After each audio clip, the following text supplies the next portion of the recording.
What's up, man? Hey, bienvenue sur la chaîne, frérot, tu connais. Franchement, mon gars, ce soir, je sais pas, toi, t'étais où? Mais mon gars, sache qu'il y avait un match. Turquie-Portugal, barrage de la Coupe du Monde 2022 au Qatar. Et franchement, je me suis dit, est-ce que cette année, on aura une Coupe du Monde sans CR7? Est-ce que même c'est possible à notre époque d'avoir une Coupe du Monde sans CR7? Mon gars, non. Pourquoi non? Bah, bien évidemment, le Portugal s'est imposé à domicile 3-1 face à la Turquie. Et moi, je pensais que c'était des matchs aller-retour, mais je me suis rendu compte que c'était des matchs à élimination directe. Donc, du coup, le Portugal a fait le taf. Ils ont battu la Turquie 3-1, même si, franchement, on peut dire que le Portugal mérite cette victoire. Le Portugal a quand même proposé de très bonnes choses offensivement. Et aussi la Turquie qui ne s'est pas laissé faire.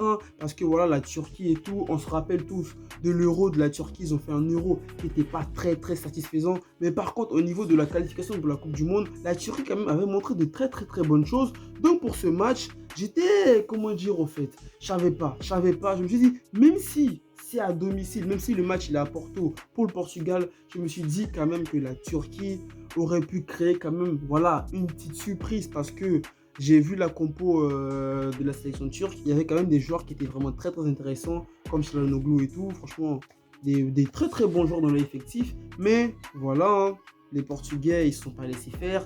Même si, en seconde période, la Turquie a quand même mis dans le doute le Portugal et Burak Yılmaz qui a eu un penalty qui aurait permis à la Turquie d'égaliser. Dommage, il a raté et après, ils ont pris un but 3-1. Mais les frérots, il y a un truc de ouf qui s'est passé, c'est que l'Italie jouera pas la Coupe du Monde, frérot.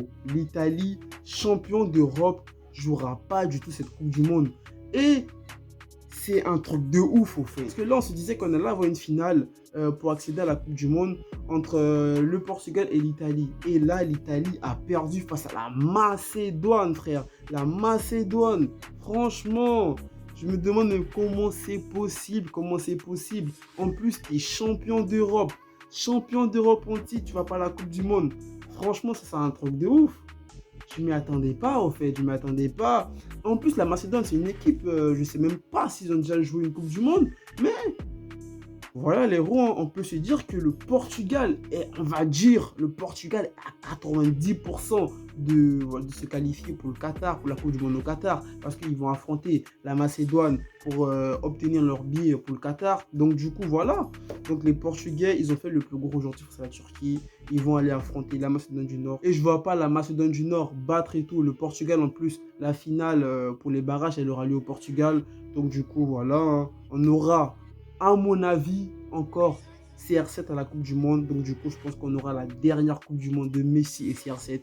Et franchement, ça, c'est plutôt cool. Mais la Turquie, dommage pour vous, hein, vous avez pas démérité. Burak Yılmaz, s'il mettait son penalty là, vous aurez pu encore mettre dans le doute le Portugal et pourquoi pas même aller chercher un but dans les derniers instants. Mais c'est le foot, c'est la vie.